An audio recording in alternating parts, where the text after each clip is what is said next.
Okay. The secret to death, and skipping over it. Secret of overcoming illness and decay, living, existing forever. All of this is understood by first and foremost understanding death itself. The Holy Zohar describes that a person after passing after 120 years, the 5 levels of the soul are basically leave behind them a memory, a residue of the lowest part of the nefesh, which is the lowest part of the soul. Obviously, the 5 levels of the soul from nefesh, ruach, neshama, chai, and yechida. The lowest level that is garbed in the intellectual soul, the animal soul of a person, which is then garbed in the very physical body of a person. That's the life force that actually makes the body move and function and live. That's really the difference between a corpse, God forbid, and lahavdil, a living body. That is the nefesh. It is the lowest level. The highest level of the soul is a part of God Himself, the yechida. After neshama, after a person passes away after 120 years, neshama goes to the world of beriah, the ruach goes to the world of yitzira, the nefesh goes mostly to the spiritual world of asiyah, and these are represented in terms of Gan Eden, or the world to come, but really Gan Eden Tachton, Gan Eden Elyon, the world of Yitzira and the world of Beriah. And the Mekifim, the levels of Chai Yechida, are one in the world of Atzilus and higher than that with Hashem, His very essence. The lowest level of the Nefesh remains with the body at the gravesite.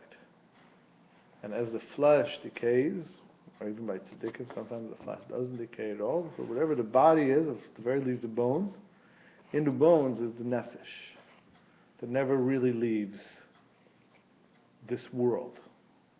And it is from that nefesh, that part of the nefesh, that Chiyas HaMesim will begin. That is where the body will come back in Chiyas HaMesim. It's from that nefesh that remains in the grave to now.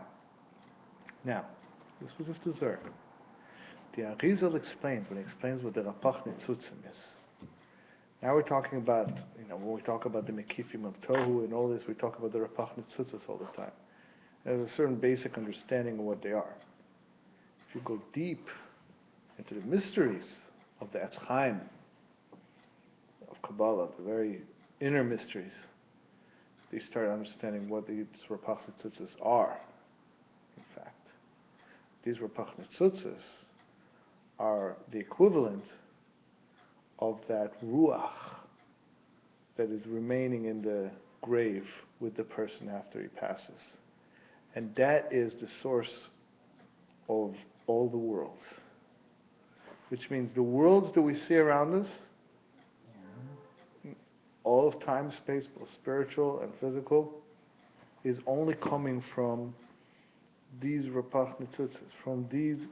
It's compared to the level of godliness that was revealed in the world before the Tzimtzum.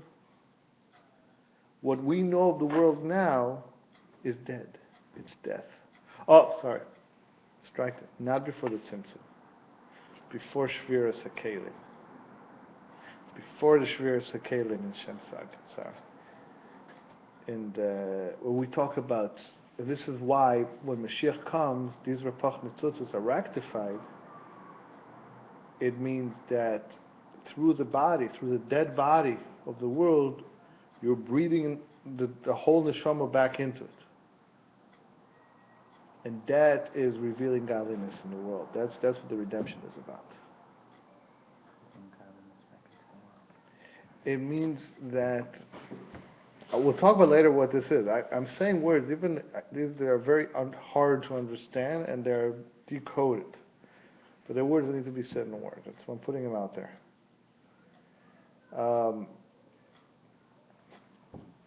In the next section, I will explain, instead these words I have to put, I'll explain one little piece, which is the part of how you can actually overcome death. This is the ultimate, but there's different stages in that, and science will, you can see science based on these principles that are very, very, like I told you, this is the first time that they were being said.